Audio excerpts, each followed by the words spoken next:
কিয়ামত তখনই সংগঠিত হবে যেই সময় মানুষ আমানতকে আমানত মনে করবে না। মানুষ আমানতকে আমানত মনে করবে না।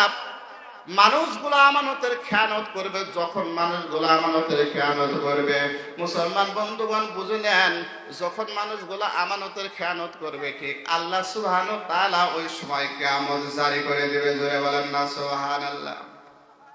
এখন আসুন, আমানতের খেয়ানত কাকে বলে? যারা দরকার আছে না নাই? আছে।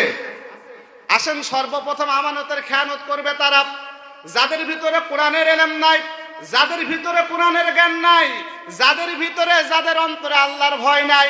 যে সকল মানুষ আল্লাহকে ভয় করে না, ওই সকল মানুষের খেয়ানত ওই সকল লোকই করবে। কথা বলেন ঠিক কিনা? যার ভিতরে আল্লাহর কোনো ভয় নাই, ওর কাছে আমানত বলে কিছু আছে? কথা কয় না। আছে, আছে। রাস্তা দিয়ে যাচ্ছেন, 10 টাকার একটা নোট পড়ে পাইছে। যদি আল্লাহর ভয় না থাকে, ওই টাকা দুনিয়ার কারো কাছে যাবে না। যাবে? প্রয়োজন হলে ওই 10 টাকা নিয়ে যাও, ওই বিড়ি কিনা খাবে, তাও টাকা ফেরত।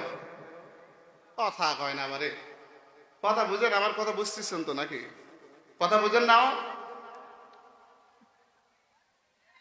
আপনার ভিতরে যদি আল্লাহর ভয় না থাকে, মুসলমান পৃথিবীর জমিনে যায় মানুষের ভিতরে আল্লাহর ভয় নাই, ওই ব্যক্তির কাছে আমানত বলে কোনো জিনিস নাই।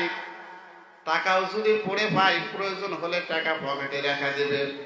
রাস্তা দিয়ে যে মানুষের টাকা হারাইছে রে, ওই মানুষ এসে যদি বলে ভাইজান 10 টাকার নোট এই জায়গায় পড়ে গেছে, পাইছেন নি? বলবে না না না, টাকা পাই নাই, খুঁজে দেখো। কথা বলেন ঠিক কিনা?